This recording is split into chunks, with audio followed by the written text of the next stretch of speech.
hay-adda nabad sugidda iyo sirdoonka qaranka ee NISA ayaa tan iyo wixii ka dambeeyey qaraxii dhawaa ee ka dhacay isgoyska Soobe ee magaalada Muqdisho. Waxa ay NISA si toos ah ula wareegtay hoggaano muhiim ah oo laga sugo amniga gobolka Banaadir oo ay hore booliiska uga howlgali jireen sida howlgallada amni ee habeenkii, baraha kontaroolada qaar ee magaalada Muqdisho iyo shaqooyin kale oo ay caasimadda ka qaban jireen booliiska Soomaaliya. Hoggaanka nabad sugidda ee gobolka Banaadir ayaa la sheegay inay la wareegeen howlgallada amni ee xilliyada habeenkii laga sameeyay magaalada Muqdisho, waxaana haatan beddelka booliiska roondada habeenkii magaalada ka sameeyay ciidanka duufaan ee nabad sugidda Soomaaliya. agaasimaha hay-adda sirdoonka qaranka ee NISA Mahad Maxamed Salaad ayaa la tilmaamay inuu bixiyay amarkaas howlo badan oo booliisku ay kaga qaban jireen caasimadda loogu weeciyo nabad sugidda gaar ahaan kuwa duufaan. saddex arrimood ayaa la aaminsan yahay inay sabab u yihiin in awoodda booliiska ee Muqdisho la dhimo oo la hoosgeeyo meelaha qaar nabad sugidda Soomaaliya. midda koowaad, isbeddel la filayo in lagu sameeyo hoggaanka taliska ciidanka booliiska Soomaaliya sida taliyaha iyo ku-xigeenadiisa.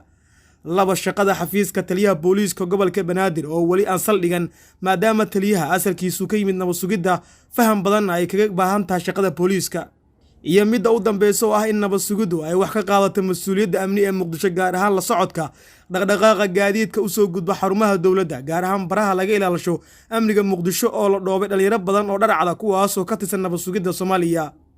sida qorshuhu yahay, waxaa dhawaan la filayaa in isbeddel lagu sameeyo taliyayaasha ciidanka sida taliyaha booliiska iyo kan militariga Soomaaliya.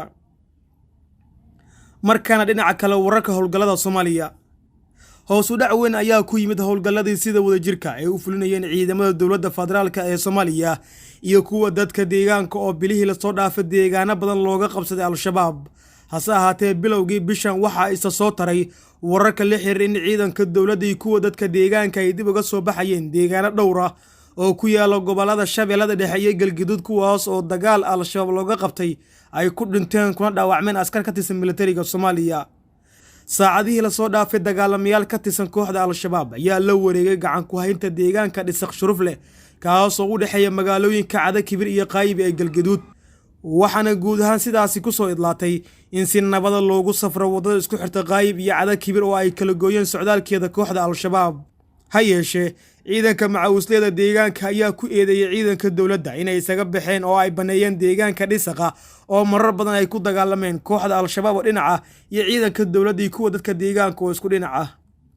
dadka deegaanka Cada Kibir ayaa ku soo warmay in deegaanka ay culays badan soo saareen dagaalamayaasha Al-Shabaab oo mar toddobaadkii hore soo weeraray, inkastoo wali Cada Kibir ay gacanta ugu jirto ciidanka macawisleyda Galgaduud, gaar ahaan kuwa beesha halkaasi degta.